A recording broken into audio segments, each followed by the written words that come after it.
They say nothing good happens under a dark moon, that when the moon fades into shadow and darkness spreads its wings, secrets come alive, cryptids roam the land, spirits whisper in the dark, and devilish beings wait patiently for you just around the corner. But this isn't a warning. It's an invitation. You're about to leave the world you know. You're going to step into a place where the strange is common, the shadows speak, and secrets insist on being heard, and nothing stays buried for long. Welcome.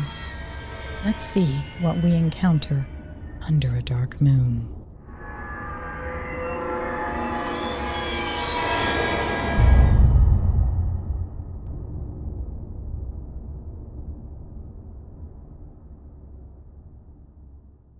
I was already awake when my phone rang at 3:23 a.m. Staring up at the darkened ceiling, chasing another sleepless night, I flinched when my mobile started to vibrate rapidly against the dresser beside my bed. I squinted against the bright glare of the screen, cutting shadows through the corners of the room, and picked it up, the smooth plastic phone case cold against my palm. No caller ID. A scam call? Who else would be calling at such an unreasonable time? I started to put it back down, then hesitated. I was already awake, and a thought pinched the back of my mind, telling me to answer it, just to see who it really was. Before the call could end, I swiped my finger across the screen to answer it, pressed it to my ear. Hello? Darkness squirmed around the bottom of my bed as my eyes picked through the gloom, waiting for the person on the other side to speak. But they never did. The line was silent. I even double-checked the call was active. Already 13 seconds had passed. Hello? I asked again. A burst of static in my ears made me yank the phone away, cringing at the noise, like someone scrunching a piece of tin foil right in my eardrum. What the hell? I muttered, hanging up the call. Probably just a glitched automated call or an accidental dial. I shouldn't have bothered answering it in the first place. With the crunch of static still ringing in my ears, I put my phone away and tried to fall asleep. But my dreams were as absent that night as every other, and by the time the sun crawled over the rooftops, I had barely gotten an hour of rest. Gemma, are you up yet? You're going to be late. I dragged myself out of bed and got dressed, hastily applying a layer of makeup to hide the dark circles beneath my eyes. The skin around my eyes had grown increasingly darker and more creased over the last 5 weeks, making me look perpetually ill. It was embarrassing showing up at school like this, and I was almost out of my new concealer from trying to cover it up effectively. My mom was already halfway out the door by the time I made it downstairs. Sorry, I can't stay. There's an emergency at work. Have a good day at school. Love you. Bye. She was gone before I could say anything, muttering, "See you then," under my breath as I poured myself a bowl of cereal, keeping one eye on the clock while I scrolled through my phone. Last night's strange phone call briefly crossed my mind, but I brushed it away. It was probably nothing I needed to worry about. Gemma, are you listening? Hello? A pair of fingers snapped in front of my face, and I gave a start, peering up at my friend Ellie. Huh? What's wrong? You, Ellie said bluntly, brushing aside a strand of dark curly hair. Something's clearly wrong with you. I looked down at my hands, avoiding her gaze. Nothing's wrong with me. I'm fine. No, you're obviously not, she said. You keep zoning out and stuff. Ellie moved her chair closer to mine, straddling it backwards. Is this about Katie? I froze for barely a second, smoothing out my posture just as quickly. No, of course not. Well, we're all pretty upset about it, she said. You don't have to hide it, you know. It's not that, I snapped, finally meeting Ellie's surprised gaze. I'm sorry, but it's not that. Ellie held out her hands, leaning back. All right, sorry, I'm just worried about you. You are my bestie. I forced out a smile. I know, and I do appreciate it. I've had trouble sleeping lately, that's all. You know, exams and all that. Ellie nodded, digging a lollipop out of her blazer and unwrapping it. The sound of the wrapper as she crinkled it in her palm made me think of the static, and an involuntary shiver touched my spine. I brushed it off, turning my gaze to the window overlooking the courtyard. My phone began to ring.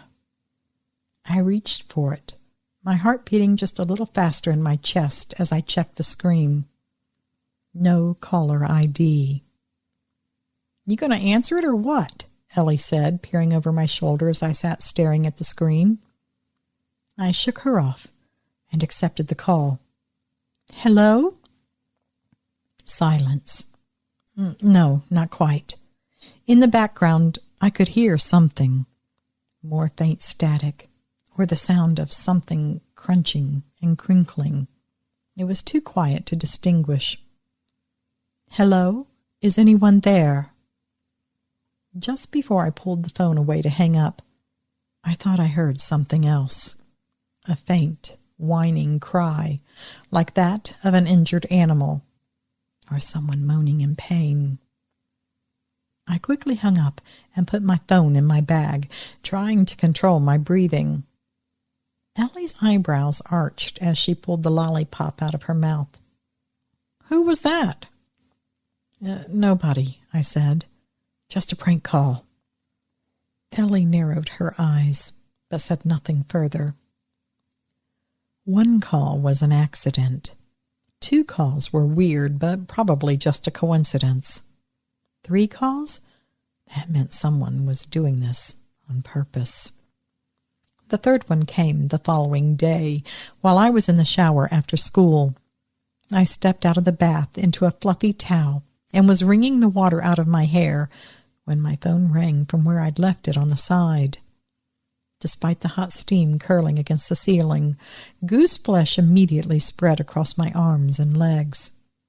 There it was again. No caller ID. Who was doing this? Was it some kind of joke from someone at school? I grabbed my phone and answered it. Who is this? What do you want? I asked. More static, louder this time, crunching and sharp in my ears. I gritted my teeth and stayed on the line, refusing to hang up without an answer. If someone can hear me, then leave me alone. I'm not answering any more of your calls. I waited a moment longer, my heart racing in my chest, the steam in the air making me feel dizzy. But the more I listened, the more I realized something. It wasn't static I was hearing. Well, not quite. It was something else, almost like someone walking over a giant pile of leaves in autumn. It was the same sharp, crisp noise of dead foliage breaking into dozens of papery fragments. I hung up, shivering in my towel. That was the last time I was answering one of those calls. But just because I began ignoring the calls, that didn't mean they stopped. In fact, they only seemed to get more frequent, more urgent. If I missed one call, they would try again and again, starting only seconds later, letting it ring for a full minute before letting it go dead. I wonder who it could be, Ellie said one lunchtime as we were sitting in the empty classroom again. I let the call ring out, and the screen eventually went dark. I shrugged. Just some idiot thinking they're funny. They'll grow bored soon and stop, eventually. Well, still, it's pretty creepy. She reached into her pocket and withdrew another lollipop, but I quickly grabbed her hand before she could unwrap it. She looked at me in surprise, almost dropping it. What's wrong?" I let go of her wrist, shaking my head. "Sorry," I said. She looked at me closely before putting the lollipop away.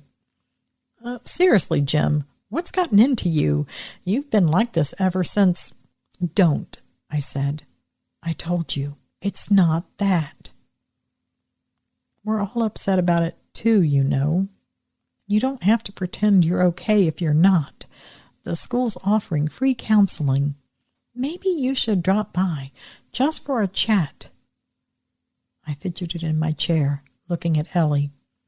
"Seriously, I don't need it." Ellie sighed. "I'm just trying to help." She opened her phone and began scrolling through her social media, silence threading awkwardly between us. I knew I should apologize for snapping at her, but I couldn't bring myself to. I just wanted to close my eyes and fall into a long sleep, the kind that had been evading me for the past 5 weeks. "What's with the weird picture?" I snapped my gaze towards Ellie. "What picture?" I asked. "The one you shared last night. What the heck is it? A worm?" I furrowed my brows at her. "What are you talking about?" Ellie rolled her eyes and shoved her phone in my face. "This. You posted it at 2 a.m. last night, or, well, this morning." I stared at the screen, confusion twisting knots in my stomach. Ellie was right. The picture showed a long, pale worm squirming through dark soil, and it had been shared under my profile at 2:13 a.m. But I had no recollection of doing such a thing. Why would I? "That's weird," I said, a lump forming in my throat. "I didn't do that." The look on Ellie's face made my stomach clench further. "Are you sure? Maybe you just don't remember." "Why would I share something like that?" I said. "Maybe someone hacked my account." Ellie's gaze remained skeptical, and I wanted to curl up in a ball and hide from it. Why didn't she believe me? I had nothing to do with the calls or that weird picture. Someone else was messing with me. I just didn't know who or why. Ellie went back to scrolling in silence, and I sat gazing out of the window until the bell rang for the next class. My insomnia only grew worse with the incessant phone calls. Even when I put my phone on silent, it still lit up the room whenever it began to ring, sending shadows crawling along the walls and peeking beneath my eyelids if I tried to clench them shut. I started turning my phone off at night, but somehow it would turn back on by itself every time a call came through. At that point, I started to wonder if I was hallucinating from lack of sleep. Even when my phone wasn't ringing, my brain was somehow convinced it was, envisioning the no-caller ID flashing up on the screen in the dark of the night. More weird photos started appearing on my social media, too, photos I had no recollection of sharing. Photos of dark soil filled with maggots and the old rotten carcasses of dead birds half buried among the leaf rot. I tried to delete the photos and put out a post saying that I'd been hacked, but people still started treating me oddly, giving me a wide berth at school and avoiding eye contact. Even some of the teachers got involved, asking if I needed to speak to someone, a counselor, a therapist. I convinced them all I was fine, even when I wasn't. Nothing was fine. Even Ellie started avoiding me, making up excuses at lunchtime and leaving me to eat alone in the classroom. In the end, I deleted all my social media, deactivating my accounts so that no more strange photos could be shared under my name. But it still didn't stop. I started receiving messages from people I barely spoke to at school, asking what the heck was wrong with me. When I went back and checked the chat streak, I found that I, or someone else, had been sending photos directly to people in my contacts, along with strange, broken messages that made no sense. Things like, "Help me. Come find me with the worms." I tried to explain that my phone was glitching, that I was being hacked, that it wasn't me. But nobody seemed to believe me. They thought I was losing my mind. Maybe I was. One night, as I lay awake watching my phone light up the room, even though I was sure I had let the battery die out, I decided to answer it. "Is it you?" I asked, my voice heavy and hollow in the quiet of the room. On the other side, I heard sharp, crunching leaves and shifting soil, and then faintly a soft rasp. Perhaps it was a breath. Perhaps it was just the wind. "Katie?" That was the first time the call went dead before I could hang up. Silence threaded between my ears, heavy and unsettling.